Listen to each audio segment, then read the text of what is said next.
científico de la creación de imaginarios visuales en videojuegos. Es artista digital y diseñador de juegos y experiencias interactivas. Es un fan del terror, la ciencia ficción y la cultura pop. Sus escritos y contenidos a menudo abordan cómo se representan temas culturales como la cultura latina y temas más amplios como la geopolítica o la ciencia en los videojuegos. Es egresado de la licenciatura en diseño de la comunicación gráfica de la Universidad Autónoma Metropolitana. Ha colaborado en proyectos y artículos sobre la preservación de videojuegos y temas lúdicos. Pues bienvenido, David, adelante, gracias. Vale, muchas gracias. Pues justamente algo que se tiene que tocar en cuestión de, en específico la industria del videojuego, pero en general en las cuestiones digitales, son las condiciones éticas, tanto de cómo se crean como de por qué se crean. En este caso vamos a hablar sobre los discursos, ¿ok? Entonces, para hablar de los discursos éticos, primero me gustaría ponerles en contexto, porque muchas veces se piensa, bueno, pues ¿cuánta gente puede jugar videojuegos o puede participar de la cultura digital? Entonces ahí, si pasamos a la siguiente diapositiva para que vean esto. Ok, ahora, antes de entrar en esta parte de las estadísticas, me gustaría aclarar algo que es también como fundamental. Muchas veces pensamos que los juegos digitales son videojuegos, pero hay que entender que hay una diferencia entre estos dos términos. Un videojuego está haciendo una simulación de un mundo, es decir, así como el Word es una simulación de una máquina de escribir o un editor de video simula una mesa de edición de cine, pues los videojuegos van a estar siendo partícipes de la simulación de un tiempo, de un espacio con reglas.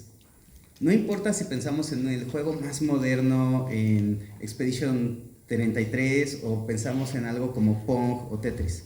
En los dos hay un espacio delimitado.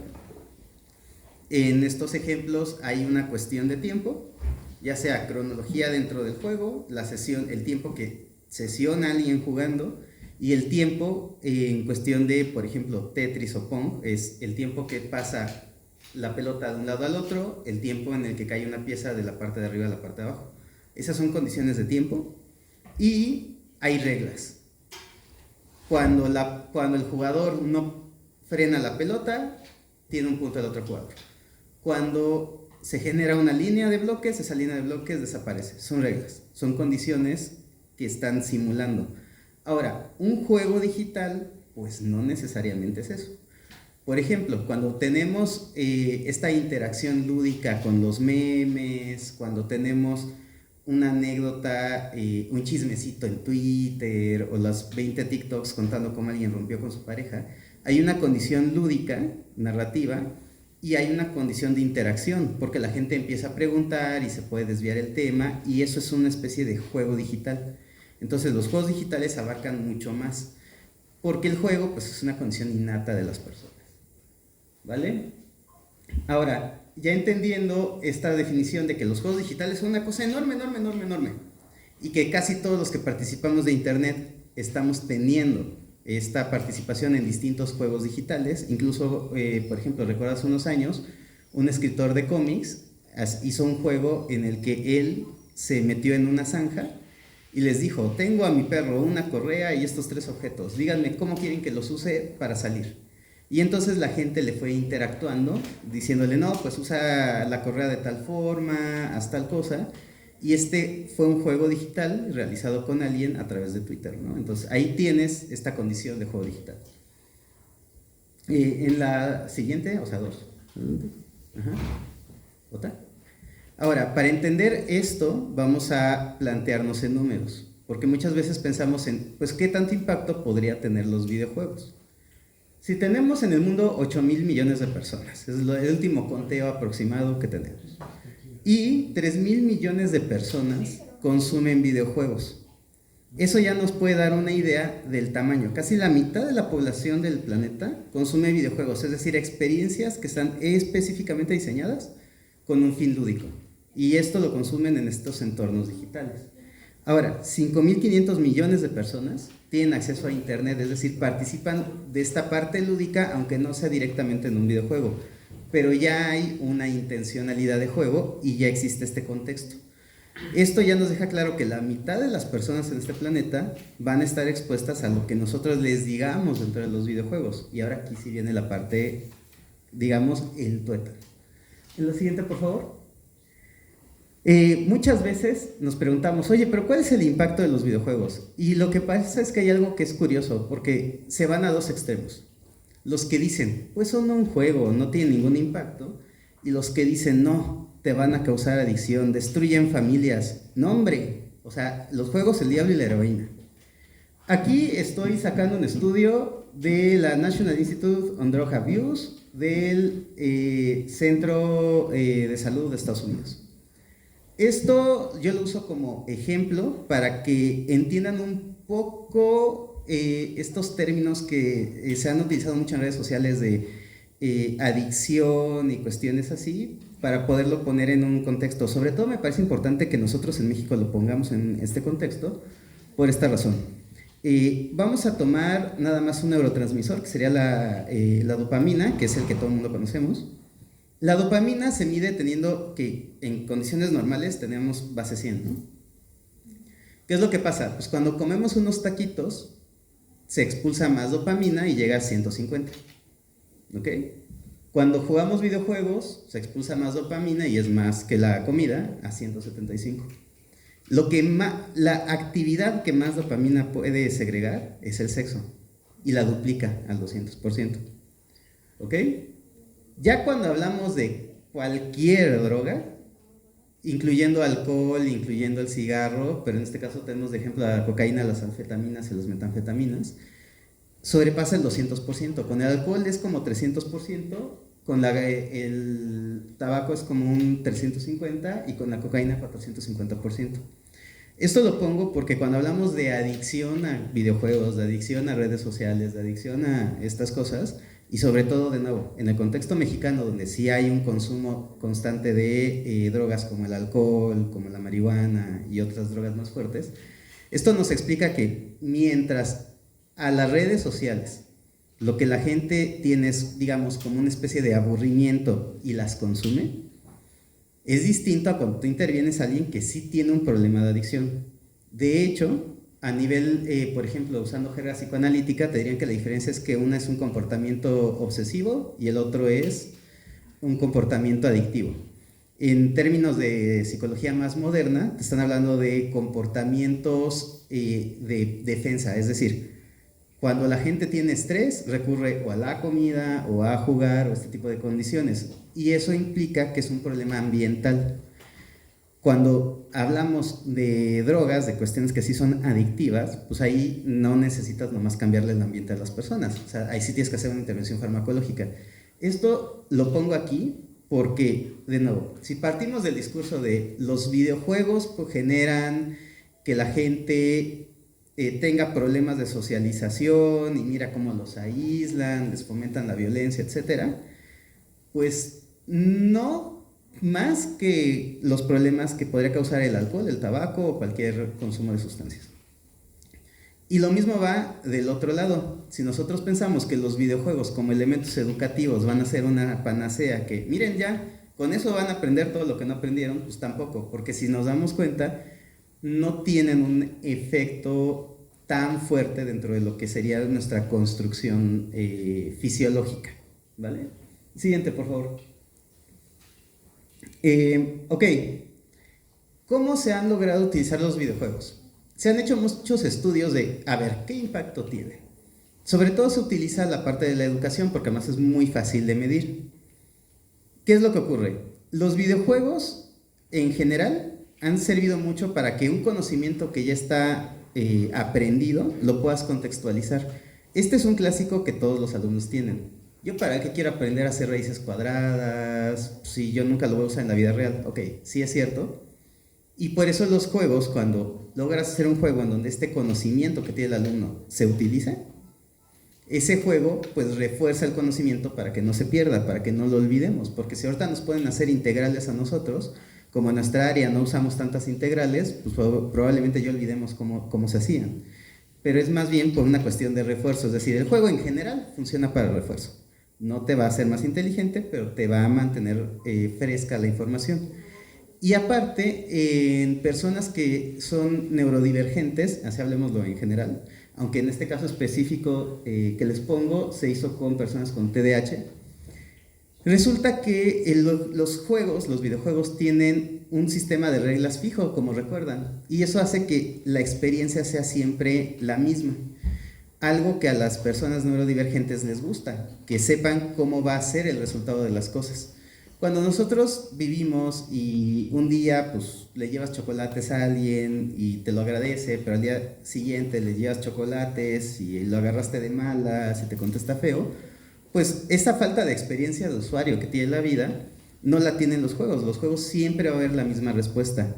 Por eso muchas personas que tienen alguna condición de neurodivergencia se aferran mucho a los videojuegos porque prefieren estar en unas condiciones seguras y controladas sistemáticamente, y eso es algo que sí se puede utilizar también en la enseñanza pues para contener a este tipo de personas y ayudarles en sus procesos de aprendizaje.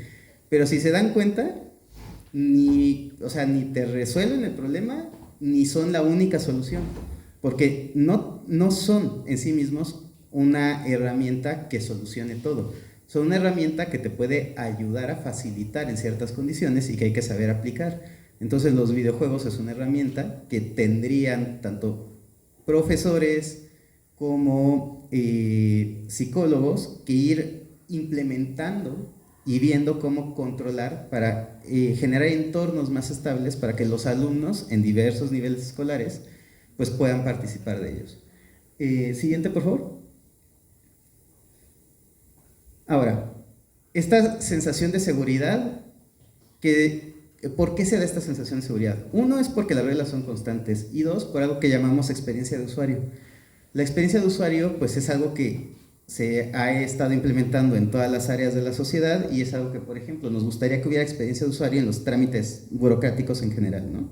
Que te traten bien, que sean claros, que sepas qué es lo que pasa, que cuando tienes un error o algo falla, te digan claramente en dónde estuvo el error.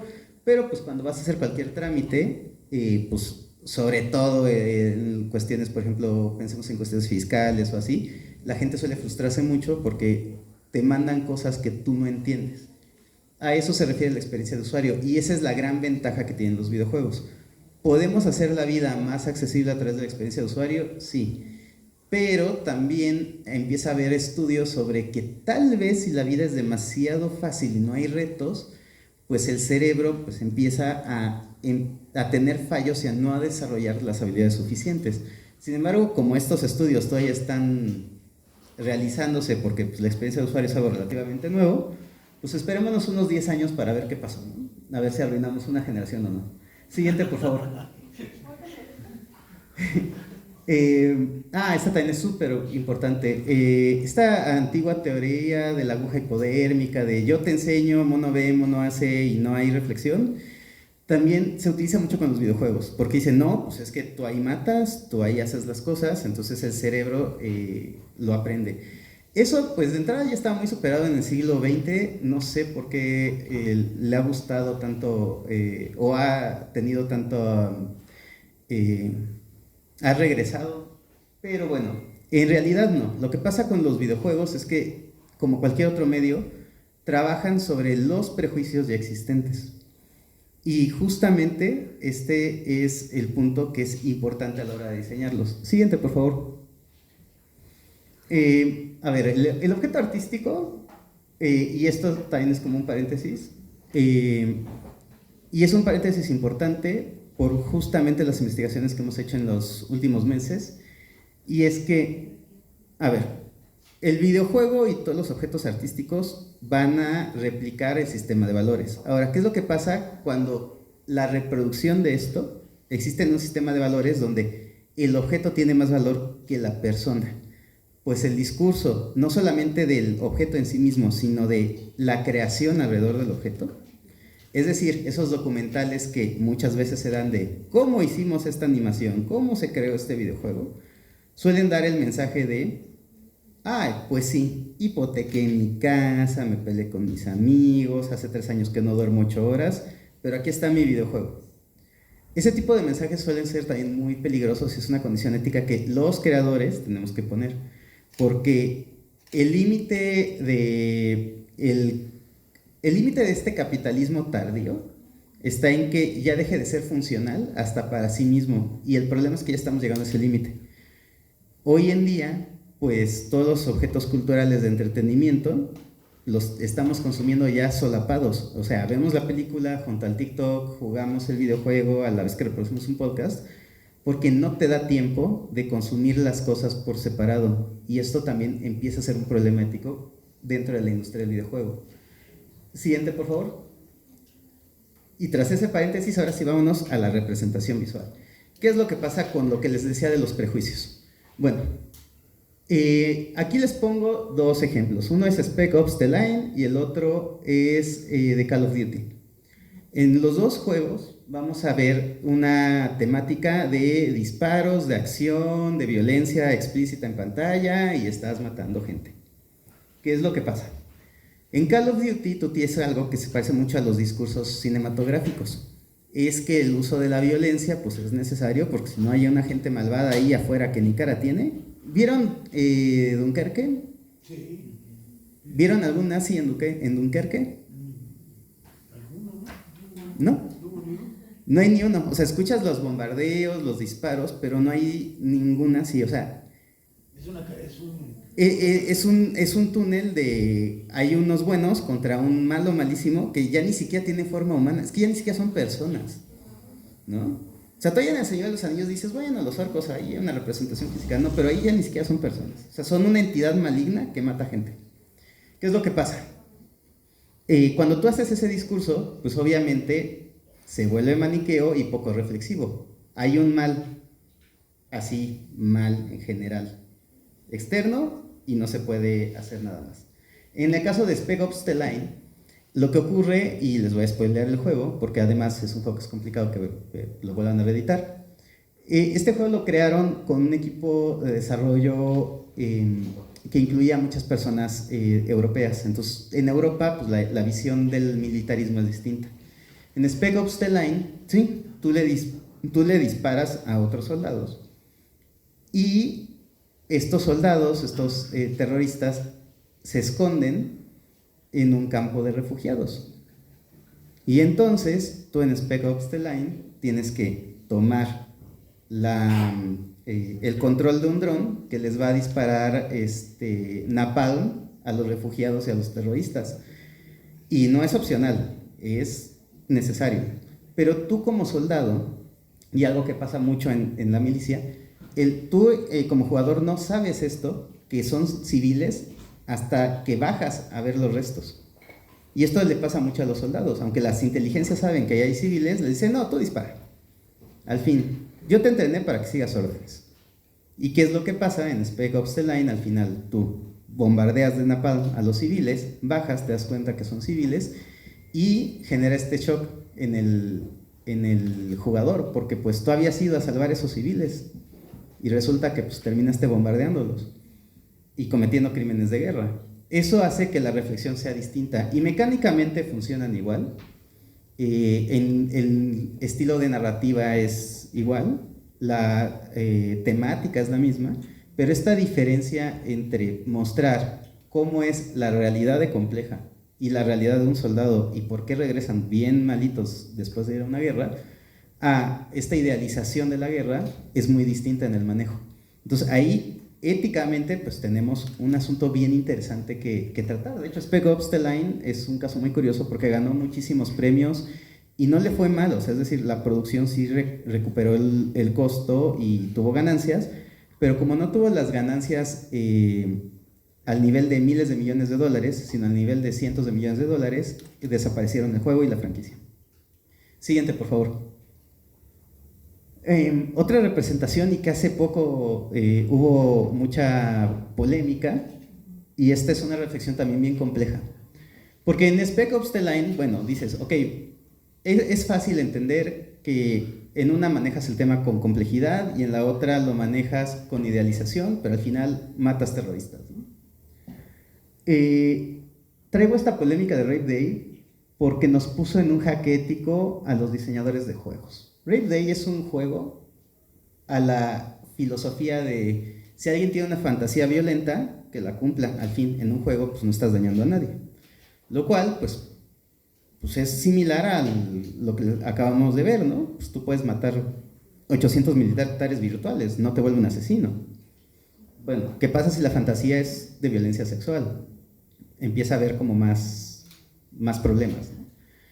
Y luego tenemos Lisa the Painful, que es un juego que en la representación visual es totalmente distinta, pero también habla del tema de violencia sexual.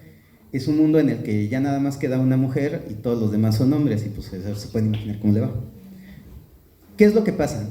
Aquí hubo un problema y una discusión bien interesante, en donde no es que alguien tenga la razón, pero es una muy buena pregunta, que fue, si por Rape Day lo bajamos y lo censuramos y limitamos que se hagan juegos que hablen de violencia sexual, ¿cómo diferenciamos los juegos que hablen de violencia sexual como Rape Day, donde tú la ejerces en un espacio de fantasía, a uno en donde, por ejemplo, como Lisa the Painful, tú vives del lado de la víctima? Porque tú vas a ver la misma escena, tú vas a ver la misma situación, y de hecho en Lisa the Painful es peor, porque pues como es la última mujer en el mundo, pues...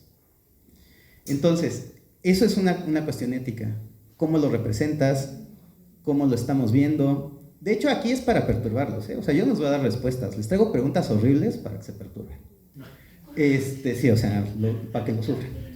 Pero esa es una de las cuestiones que es más fuerte, porque además, aquí va otra, en el cine en el cine hay muchas representaciones de violencia sexual que consideramos que no están tan mal. O sea, cuando ponemos Requiem for a Dream, pues decimos, bueno, o sea, sí, tenemos violaciones multitudinarias, pero tiene ese mensaje de las drogas son malas y te van a terminar violando. Pero en los videojuegos, como tú tienes que hacer algo interactivo, o sea, tú tienes que actuar para que el fenómeno ocurra, es muy distinto. Porque entonces, ¿qué? ¿Tenemos las mismas limitaciones que con el cine? En el cine no hay limitaciones, porque el espectador nunca hace el acto. En el caso de los videojuegos, para que la escena ocurra, tú tienes que hacer algo para que la escena ocurra. Tú tienes que poner al personaje en esa situación. Entonces, aquí otra reflexión que decían, ¿no? Que en American... ¿cómo es? American Story X o algo así, ¿no? Se llama la película. Historia Americana X. La escena del neonazi, ¿no? Que dicen, pues es que cuando el neonazi mata al negro, pues no, o sea, si tú eres un neonazi la vas a repetir 30 veces y te vas a deleitar en eso. Si tú no lo eres, te va a repugnar, pero a ninguno de los dos le cambias la visión desde ahí, ¿no? Entonces, estas son preguntas éticas bien fuertes en la cuestión de videojuegos y que tenemos que ir tratando e ir resolviendo. Siguiente, por favor. Como les decía, aquí, ya para concluir, tenemos que reflexionar sobre, a ver, estos medios digitales tenemos que poner un límite. Sí, pero el problema de los medios digitales en el límite está en que en realidad no hay personas directamente dañadas, es decir, la representación de estos medios digitales, así como la representación en el cine o en un cómic, tú puedes representar cosas horribles, genocidios, pero no estás matando a nadie, estás representando un concepto. Y cómo se maneja el concepto y cómo ese contexto social va a ir interfiriendo en cómo se resuelven es bien importante. Sobre todo porque en México tenemos ese problema ya desde hace mucho tiempo. No, pues que series de narcos sí o series de narcos no. Videojuegos mexicanos, que videojuegos donde salen narcos mexicanos sí o no, narcos mexicanos no. ¿Por qué? Porque no, es una ficción, todos sabemos que es una ficción, y en qué punto tenemos estos límites, sobre todo en sociedades donde otros problemas como el apoyo en salud mental, el darle el seguimiento a las personas para su educación, el darle oportunidades laborales, etcétera, no están resueltos. Entonces, ¿qué tanto nosotros estamos dispuestos a representar? ¿Cómo lo vamos a representar? ¿Y hasta dónde estamos dispuestos a representar? Son de las reflexiones que estamos o que tenemos que hacer. Y bueno, también finalmente, no lo puse, pero importante, y aprovechando que tenemos lo de los textiles, es ¿y cómo representamos también la cultura?